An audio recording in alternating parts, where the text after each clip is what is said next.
Éduquer un homme, c'est éduquer un individu, mais éduquer une femme, c'est éduquer toute une nation. Pouvait l'affirmer l'intellectuel et enseignant ghanéen James Iman Agui dans les années 20. Chers téléspectateurs, mesdames, messieurs, bonsoir et bienvenue sur la chaîne télévisée Télé-École 100% dédiée à l'éducation et dans votre émission Afrique Édu.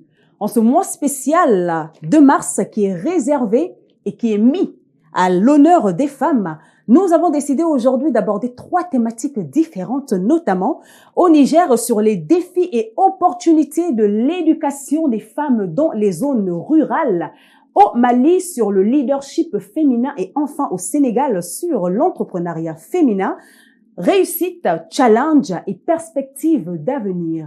Et tout ça, c'est juste dans un instant après le générique.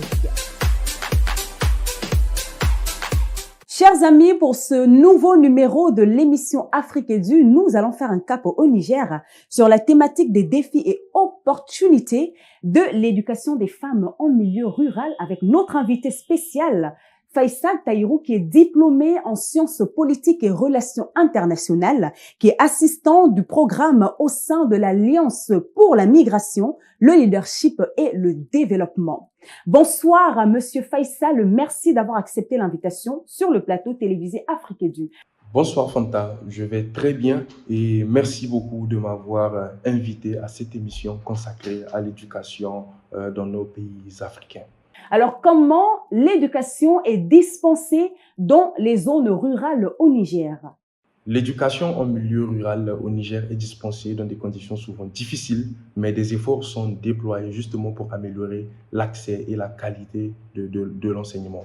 Par exemple, dans des écoles primaires, de nombreux villages disposent d'écoles primaires, mais leurs états varient considérablement. La distance même à parcourir pour se rendre à l'école peut être un obstacle, en particulier pour les enfants vivant dans des milieux isolés. S'agissant des écoles secondaires, si on peut évoquer cela comme tel, l'accès à l'enseignement secondaire est plus limité en milieu rural. Les collèges d'enseignement général sont peu nombreux, ce qui contribue ou ce qui oblige souvent les élèves à se déplacer vers des centres urbains. Enfin, peut-être des internats ont été mis en place justement dans l'optique de faciliter l'accès à l'éducation des enfants vivant dans ces zones rurales. Ces internats offrent un hébergement, un soutien scolaire et même avec des activités culturelles dans ce sens. Et quelles initiatives justement ont été prises afin d'améliorer cette situation? Oui, des initiatives sont menées pour fournir des moyens de transport tels que des charrettes tirées par des animaux pour aider les enfants à se rendre à l'école. Pour la scolarisation des filles, des initiatives spécifiques visent à encourager la scolarisation des filles, notamment par la mise en place d'internats, la sensibilisation des communautés et la distribution de bourses. Dans cette même situation, Monsieur Faisal, quels sont les défis majeurs auxquels les jeunes filles au Niger sont confrontées dans leur éducation en milieu rural? Plusieurs limites. Dans la plus importante est l'absence d'une politique nationale en matière d'éducation clairement définie, adoptée et rigoureusement exécutée, suivie et objectivement évaluée. Comme limite, on peut aussi voir la langue d'enseignement. Aujourd'hui, vous n'êtes pas sans savoir que le français est la langue d'enseignement du Niger, ce qui peut poser des problèmes pour des enfants dont la langue maternelle est une langue nationale. Des efforts sont déployés pour intégrer les langues nationales dans l'enseignement. Et aussi, comme limite, on peut voir l'insécurité grandissante dans certaines régions du Niger due aux conflits armés et aux attaques terroristes a un impact négatif sur l'éducation des filles. Aujourd'hui, les parents peuvent avoir peur d'envoyer leurs filles à l'école et les écoles elles-mêmes peuvent fermer les portes. En parlant de ces obstacles, Monsieur Faisal, quel est l'impact de la culture locale dans la scolarisation des filles en milieu rural au Niger? Parce que aujourd'hui, nous pouvons quand même constater un taux assez signifiant des jeunes filles qui finissent par être déscolarisées ou qui abandonnent même les études. Alors, est-ce que vous pensez que la culture locale a un impact sur leur éducation? La culture locale au Niger a un impact profond et complexe sur la scolarisation des filles, agissant à la fois comme un obstacle. Et aussi, il faut accorder la priorité à l'éducation des garçons. Dans de nombreuses communautés, les normes culturelles privilégient l'éducation des garçons, considérés comme les futurs soutiens de la famille. Les filles, quant à elles, sont destinées au mariage et aux tâches domestiques.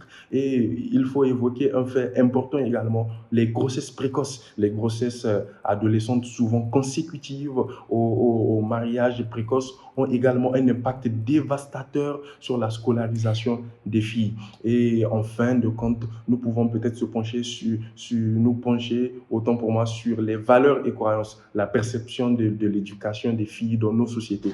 Dans certaines communautés au Niger, l'éducation des filles est considérée comme inutile, voire nuisible. On craint que l'éducation n'éloigne les filles de leur rôle traditionnel et de les rendre désobéissantes en quelque sorte. Merci beaucoup, Monsieur Faisal. Alors, est-ce qu'il existe au Niger des ambassadrices au niveau de l'éducation qui peuvent servir ou qui servent de référence pour ces jeunes filles? Absolument, absolument. Bien que le terme ambassadrice puisse prendre diverses formes, il existe au Niger des femmes inspirantes qui servent de modèle et de référence pour les jeunes filles dans le domaine de l'éducation. Des éminentes personnalités à l'instar de Aïcha Mindaoudou qui s'est beaucoup investie dans l'éducation des masses et à parcourant des villes et des villages au Niger pour sensibiliser les populations rurales. Quoi qu'elle fasse, la dame de fer, comme on la surnomme d'ailleurs, la dame de fer a toujours à l'esprit l'image de la femme, confie-t-elle dans le livre Sans femme du Niger, édité par l'UNFPA.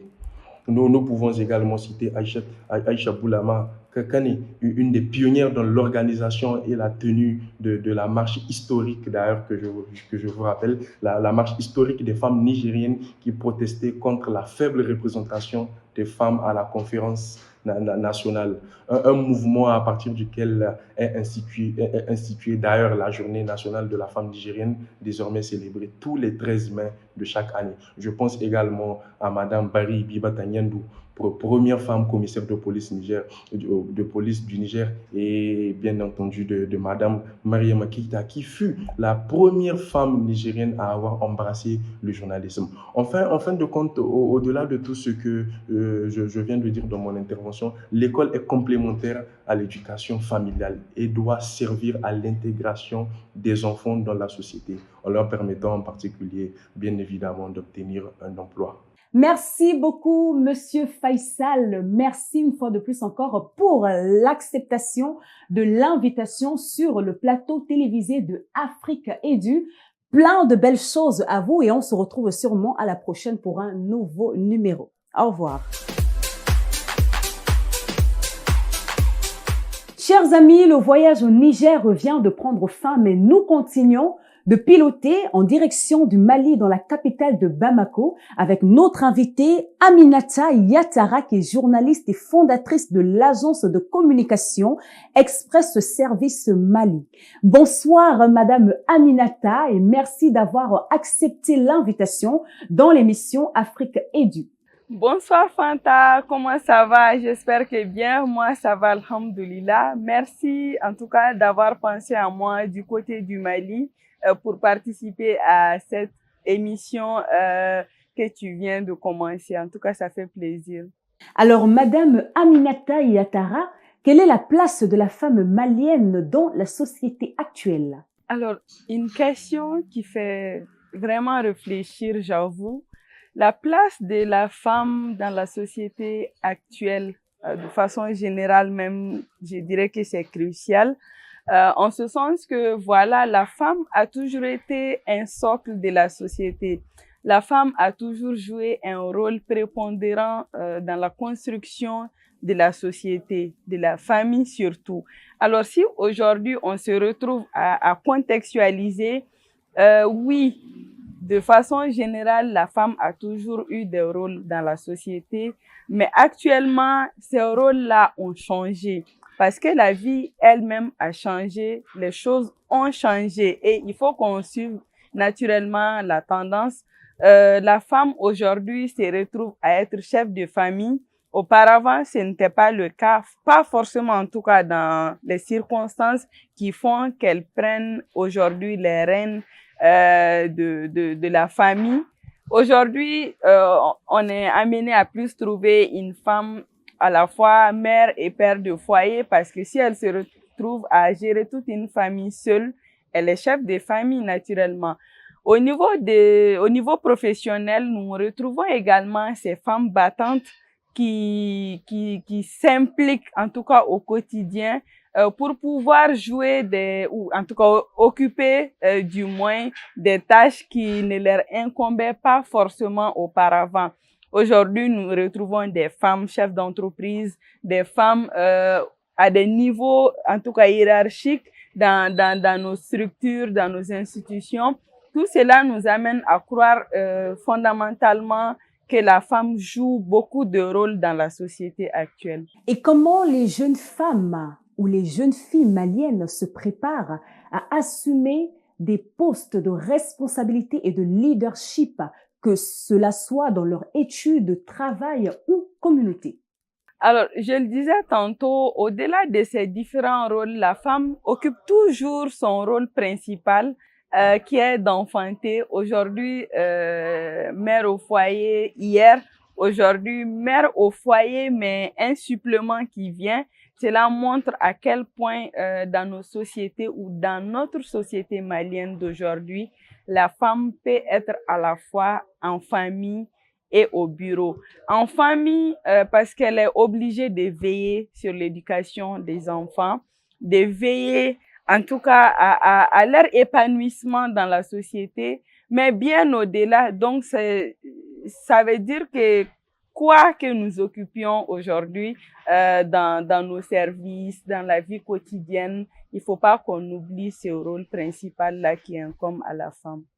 Dans cette même préparation, quels sont les défis ou les difficultés majeures auxquelles les femmes maliennes font face lorsqu'elles aspirent à des postes de leadership? Cette question me fait sourire, Fanta, et permets-moi de garder ce sourire-là au petit coin. Dans notre société, comme je l'ai dit tout à l'heure, on a tendance à faire souvent des privilèges aux filles quand elles arrivent dans les sociétés. On ne les refuse pas tout le temps. Quelqu'un qui te tend la main, tu essaies en tout cas de répondre favorablement. Et si j'ai dit cela, je m'explique. Il ne s'agit pas d'aller accepter tout et n'importe quoi. On me propose un poste, ne serait-ce qu'un stage pour commencer. J'accepte le stage, on me confie des tâches que je mène quotidiennement. Mais arrivé à un moment donné, on a tendance à vouloir nous cacher avec des demandes vraiment qui ne sont pas les bienvenues forcément, des demandes auxquelles on ne peut pas toujours répondre.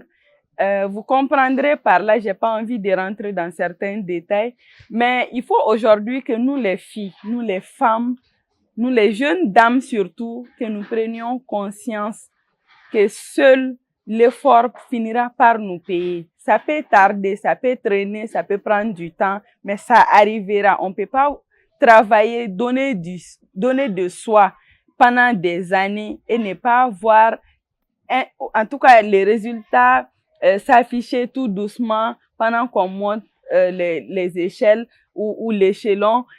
Il faut qu'on soit confiante d'abord nous-mêmes. Les difficultés, il y en aura toujours. Il y aura toujours des choses qui vont nous freiner à des moments spécifiques. Ça peut être la famille, ça peut être pour les filles qui se marient quand le mari ne voudra plus que tu travailles, que tu restes occupé des enfants à la maison. Quand ton patron voudra de toi une relation autre que professionnelle, il faut qu'on sache ce qu'on veut, où est-ce qu'on va, et ce n'est que cela qui nous permettra d'arriver au sommet, d'avoir ce que nous voulons, d'atteindre nos objectifs, parce que, comme je l'ai dit, la vie même est faite de difficultés. Tant qu'on vit, on sera obligé d'encaisser des coups, on sera obligé de supporter des choses et personne ne peut rien contre ça malheureusement. Ça fait partie des règles de la vie. Il faut juste que nous sachions où poser les pieds, où mettre en tout cas, où nous cantonner pour essayer de nous conforter dans nos positions distinctes. Merci, Madame Aminata. Alors, dans un monde où la pression sociale est bel et bien existentielle et les stéréotypes basés surtout sur le genre est souvent source de démotivation ou frein d'ambition chez les femmes et les jeunes filles au Mali. Alors, comment peuvent-elles transformer ces obstacles-là en opportunités afin de réussir et se réinventer? Encore une question qui revient tout le temps. Les stéréotypes. On nous colle des étiquettes dans la société, des choses auxquelles nous ne sommes pas forcément obligés de nous y coller. Oui, en tout cas, moi, je les refuse catégoriquement. Les stéréotypes, ça peut vouloir dire, oui, aujourd'hui, une fille qui va prendre un appartement seule pendant qu'elle n'est pas mariée, on va te traiter de tous les noms d'oiseaux possibles. On va te charger de tous les péchés d'Israël. Ben, on s'en fout à un moment donné. Comme je l'ai dit, il faut que nous sachions ce que nous voulons dans cette vie-là. Les gens, ils vont parler. Qu'on réussisse ou pas, ils vont parler. Qu'est-ce qui va nous freiner, nous? Et comment transformer ces inconvénients-là souvent en atout? C'est là où tout le problème se pose. Personnellement, nous sommes confrontés souvent, ou je suis confrontée souvent à des problèmes du genre, oui, l'âge avance, pourquoi tu te maries pas? Ben, j'ai pas envie de me marier actuellement, j'ai pas eu l'homme qu'il me faut. Donc, si cela va déplaire à certains, c'est leur problème. Et si tu travailles et que tu n'es à la charge de personne, cela peut t'épargner des préjugés comme ça. Parce que être à la maison, tu es aux frais des gens, pour un rien, tu demandes de l'argent de gauche à droite.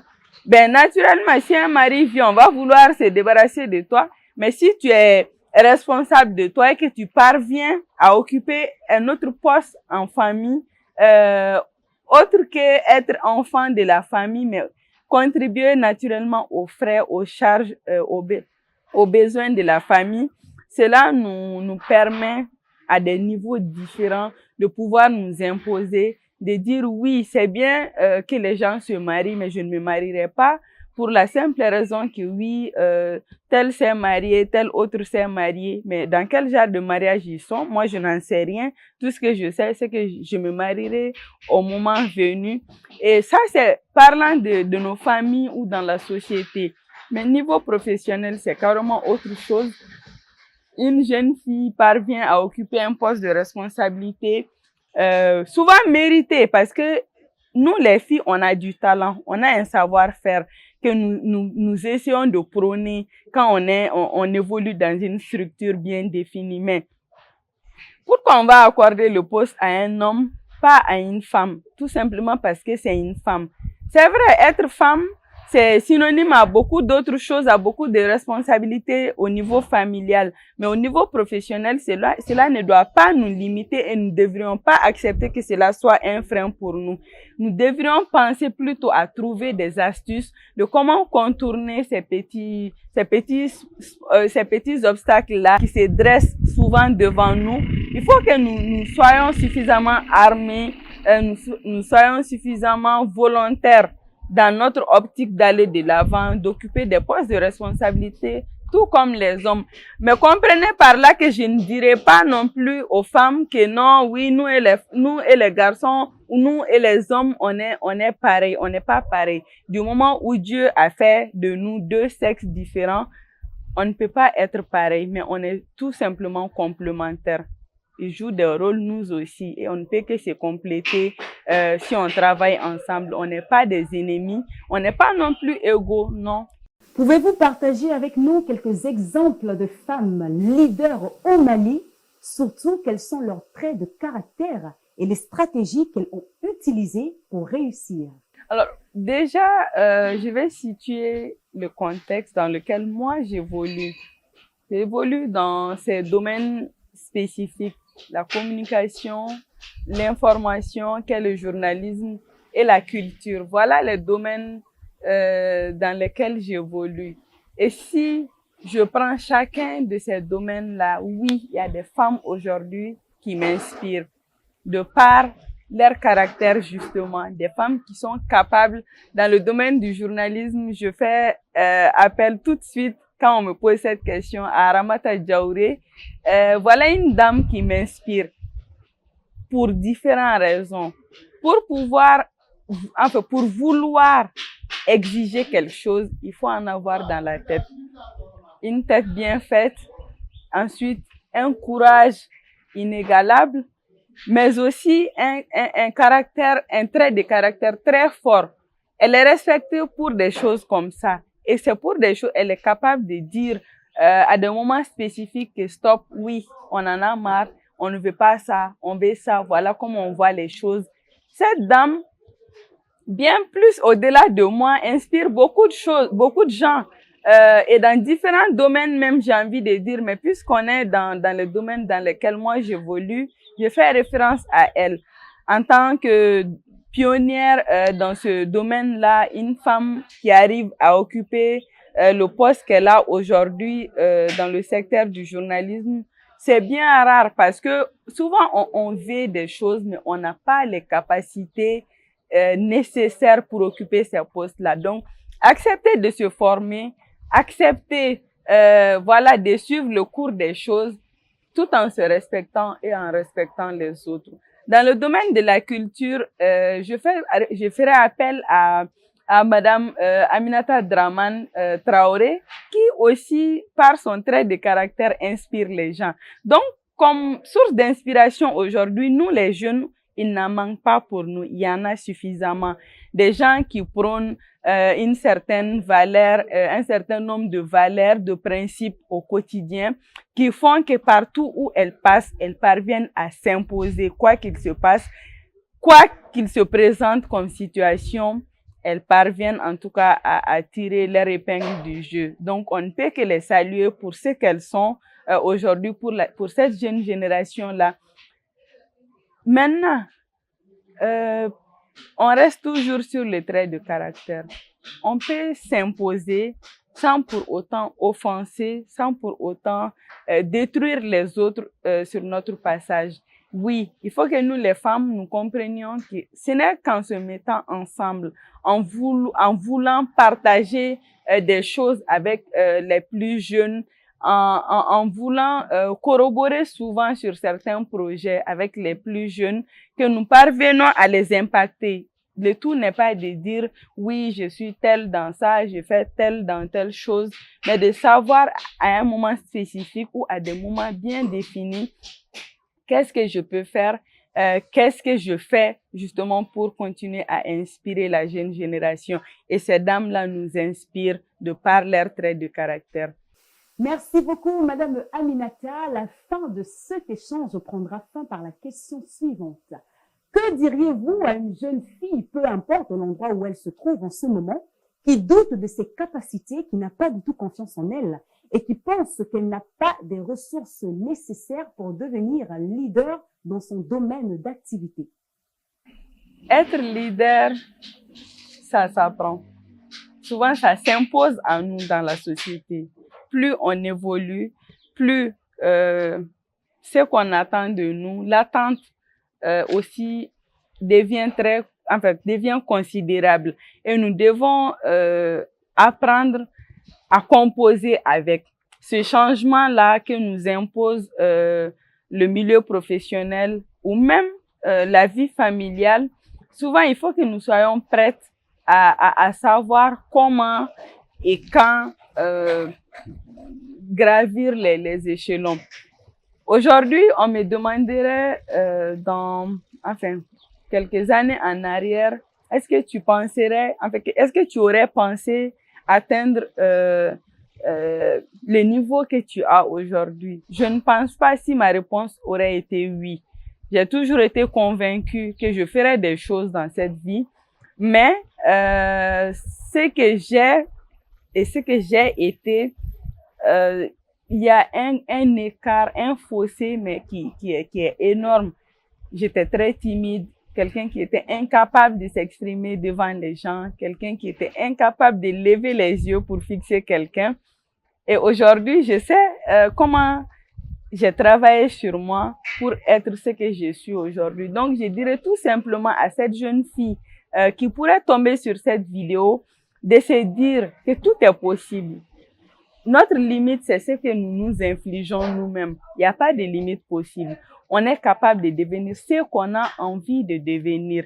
Il faut qu'on le veuille nous-mêmes d'abord, que nous sachions où est-ce que nous allons et nous imposer des objectifs à atteindre. Chaque année, à la fin de l'année, on se pose, on se met de nouveaux défis à relever. On se dit plein de choses, mais qu'est-ce que nous faisons concrètement pour relever ces défis? Là reste la bonne question que chacun doit continuer à se poser au quotidien. Donc, tout simplement dire aux jeunes filles que tout est possible. Il faut qu'elles en veuillent. Il faut qu'elles en veulent. C'est important. Quand tu te cantonnes dans la posture en fait, là où on te met, que ce soit en famille, dans la société, tu risques de bouger très difficilement. Donc, il faut que nous voyions devant nous, dans 5 ans, qu'est-ce que j'ai envie de devenir, dans 10 ans, à qui je vais ressembler, et nous dire qu'il n'y a pas de limite possible. Non, même la famille n'est pas notre limite. La famille ne peut pas être notre frein. Au départ, ça va être certes compliqué à des niveaux bien définis parce que, je sais pas moi, ça va dépendre de quel métier tu as envie d'embrasser dans l'avenir.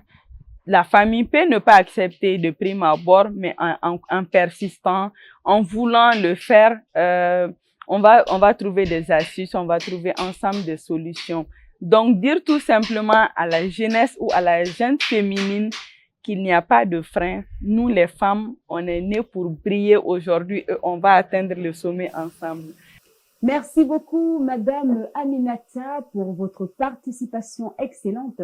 On se retrouve sûrement à la prochaine pour un nouveau numéro. Au revoir et bonne chose à vous. En tout cas, Fanta, j'ai pris un réel plaisir de participer à cet échange avec toi.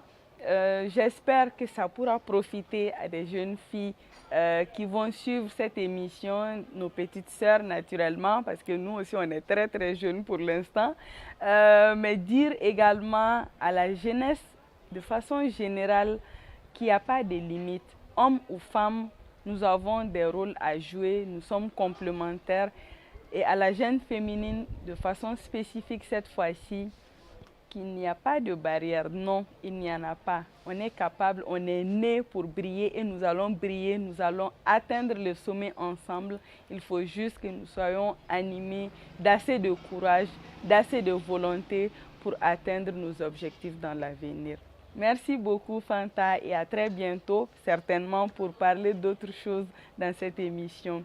Chers amis, le voyage au Mali vient de prendre fin. Alors, dans un instant, nous allons nous retrouver avec notre invité spécial sur le plateau, avec qui nous allons aborder sur la thématique de l'entrepreneuriat féminin, challenge, réussite et perspectives d'avenir. Tout ça, juste après la pub.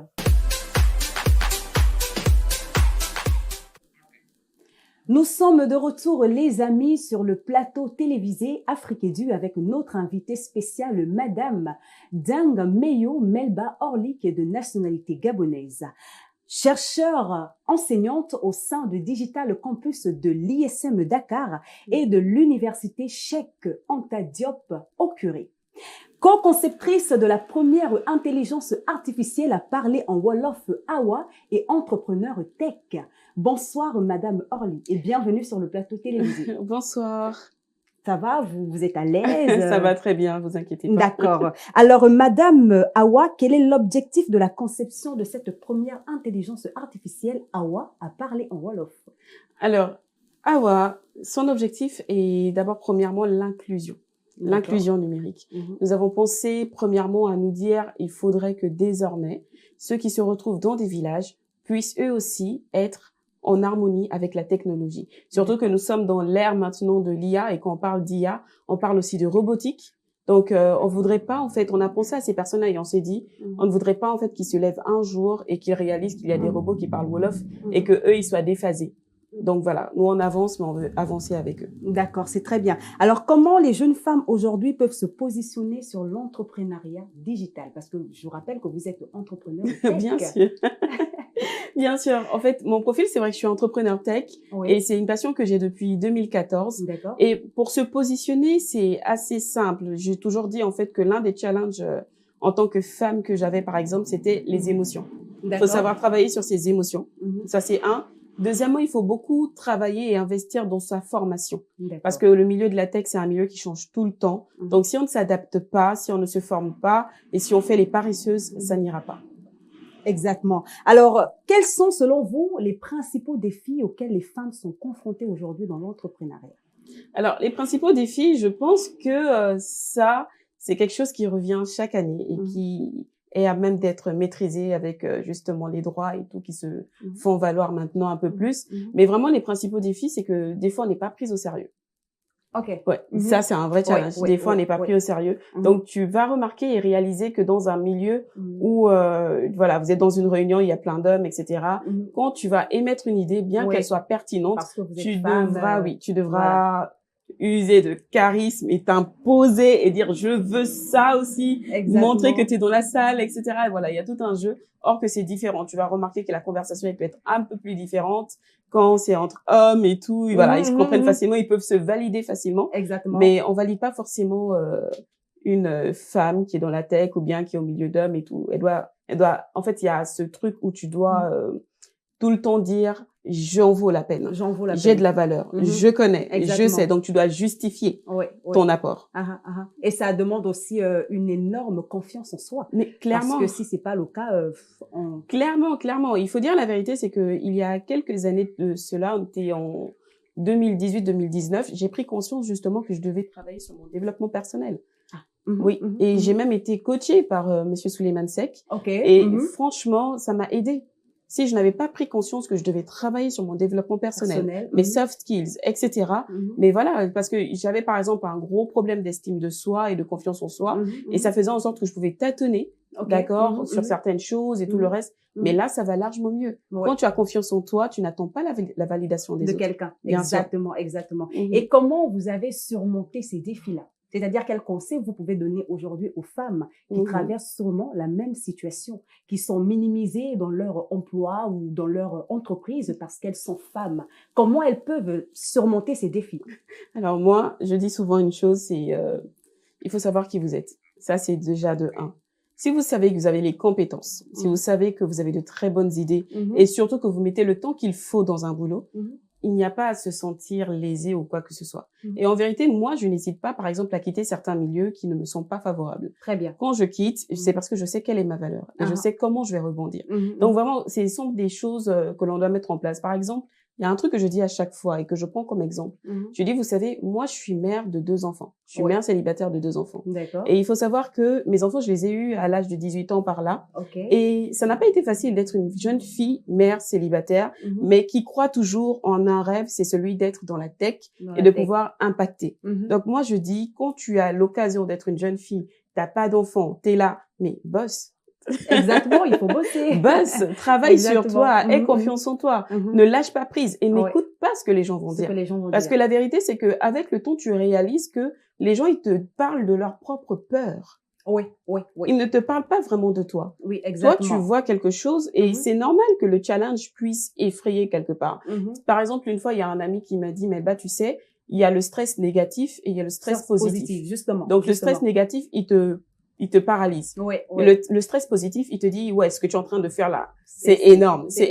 Donc, on doit juste apprendre à évaluer, en fait, ce qu'on est en train de faire et évaluer nos émotions. C'est positif ou négatif d'avoir peur par rapport à un challenge qui va être positif pour nous par la suite. Si c'est positif, ce qu'on est en train de faire, on continue. On a dit, on continue d'avancer même si on a peur. On avance même si on est stressé. L'essentiel, c'est de faire des pas à chaque fois. Un petit pas tous les jours. Clairement. Exactement. OK, mais aujourd'hui, quand on parle d'entrepreneuriat, il y a beaucoup de personnes qui se lancent dans l'entrepreneuriat par plaisir, par exemple, d'autres par nécessité. Alors, j'ai envie de savoir, pour les jeunes d'ailleurs qui nous regardent, quelles sont les compétences d'un entrepreneur? Alors, ça, c'est vrai que c'est un fait. Oui. Par exemple, il faut savoir que moi, j'avais lancé la Cocotte Midi en 2017 et autres. Et je commercialisais du poulet fumé. Entre-temps, je suivais mes cours et entre-temps, j'avais aussi un job. Donc, la Cocotte Midi, c'était vraiment une passion pour moi, mais c'était aussi à un niveau où c'était nécessaire. J'avais besoin d'argent pour maintenir le rythme entre les charges de mes enfants et moi-même et mon quotidien. Donc, ce qui se passe, c'est que il faut juste s'asseoir et évaluer quelles sont tes lacunes, tes faiblesses. Et c'est un travail que j'ai fait. Je me suis assise et j'ai dit, Melba, t'es nulle où? Bon, ok, t'es nul en compta, t'es nul en ceci, etc. Ok, il faut que tu remontes la pente. Et j'ai commencé à travailler là-dessus. Et limite, tu appelles des personnes qui sont compétentes dans le domaine pour te demander des conseils. Moi, je dirais c'est une grossière erreur de voir, par exemple, des jeunes qui se lancent en entrepreneuriat et qui n'ont pas de mentor. Ça, c'est une grossière erreur. Limite, si vous n'avez pas de mentor, allez-y dans des incubateurs. Mais il faut avoir un mentor. Et moi, quand j'ai pu avoir un mentor, c'était super. Parce que là, à chaque fois que je devais prendre une décision stratégique pour l'entreprise et que je l'appelais, il me disait, OK, d'accord, tu sais, si tu fais ça, tu auras ça. Et si tu fais ça, parce que lui, il a déjà vécu ces moments-là.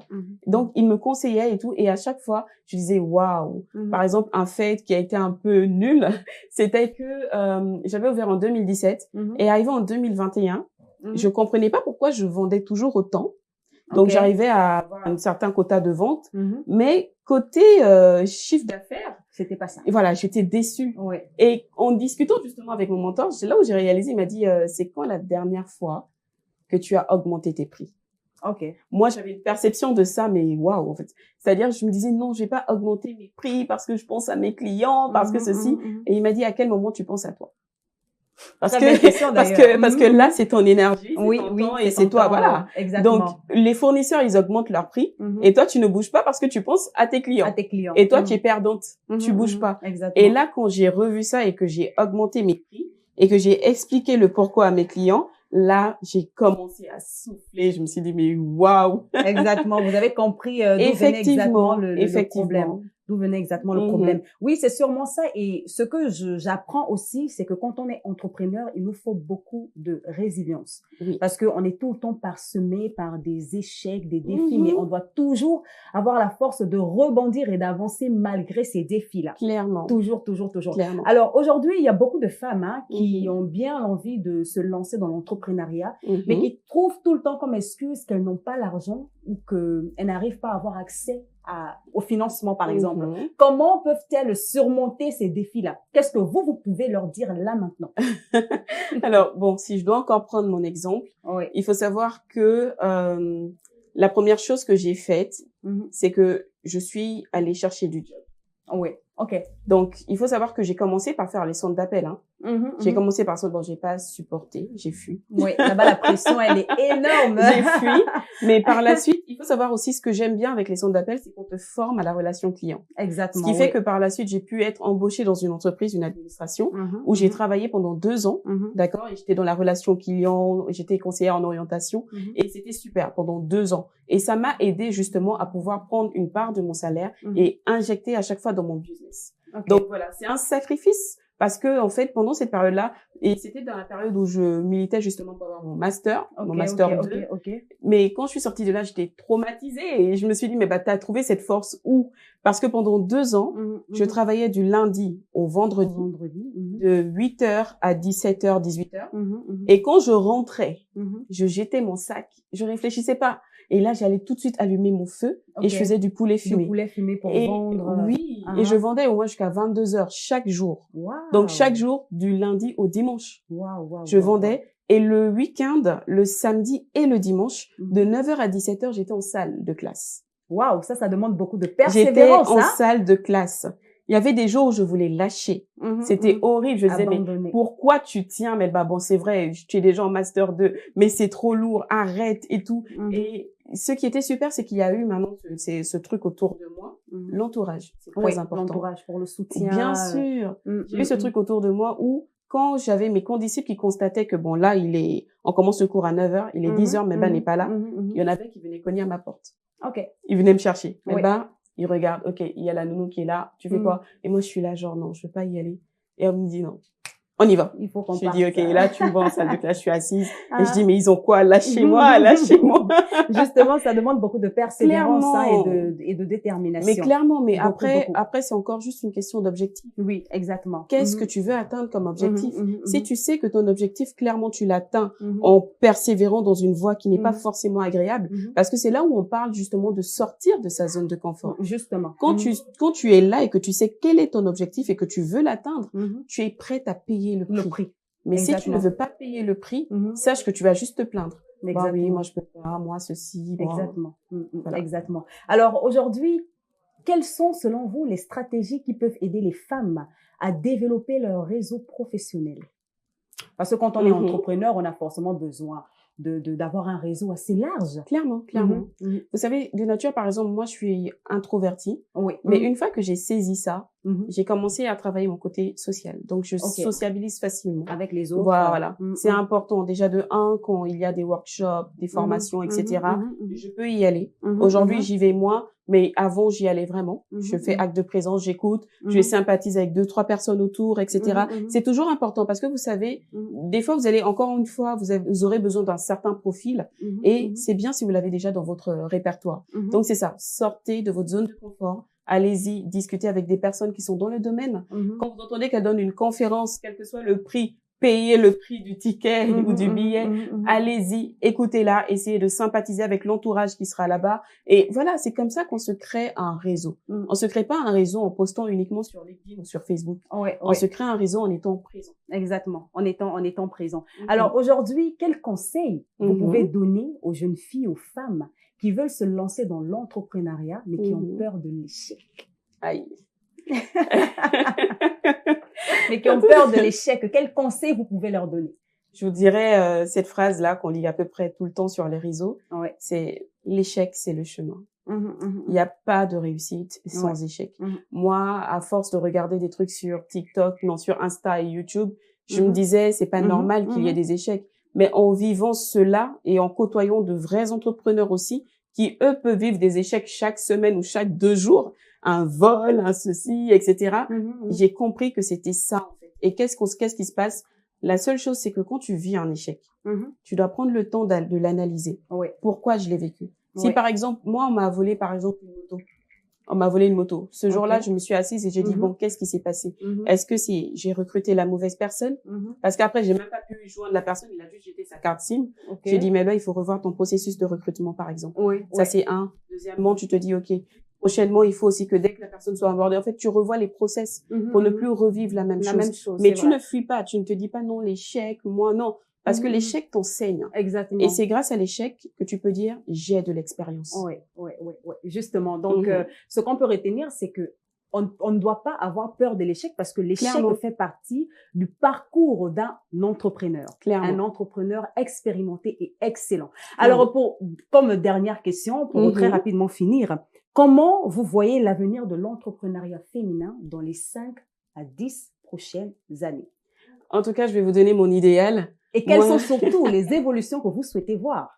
Sincèrement, honnêtement, j'ai trop hâte de voir plus de femmes créer des startups dans le domaine, que ce soit de l'intelligence artificielle, etc. En tout cas, dans le numérique, j'ai envie de voir ça. Et surtout, un rêve que j'ai, c'est de pouvoir voir d'autres entreprises africaines aussi fortes que celles qu'on voit en Europe ou aux États-Unis. Voir une jeune femme qui rentre et qui dit, et qui peut dire, je suis multimillionnaire. Exactement. Et j'ai mon entreprise qui a été lancée il y a 2 ans. Et voilà, on génère comme ça et tout. Pour moi, c'est un rêve. J'ai plus envie de trop m'asseoir sur YouTube et de regarder, ah ouais, elle est en Amérique. Elle est en Amérique. Ouais, non, j'ai envie de voir que c'est possible en Afrique. En Afrique, justement. Voilà. Justement. Merci beaucoup, Madame Orly. Merci beaucoup pour votre participation excellente. Merci. C'était vraiment un honneur de vous avoir sur le plateau télévisé Afrique et Dieu, ce qui est d'ailleurs une première. Donc, nous vous souhaitons plein de belles choses pour l'avenir. Merci infiniment. Chers téléspectateurs, c'est sur ces derniers mots de Madame Orly que l'émission touche à sa fin. Alors, nous nous retrouvons à la prochaine pour un nouveau numéro Restez surtout sages et plein de belles choses. Bye bye, que Dieu vous bénisse. Merci.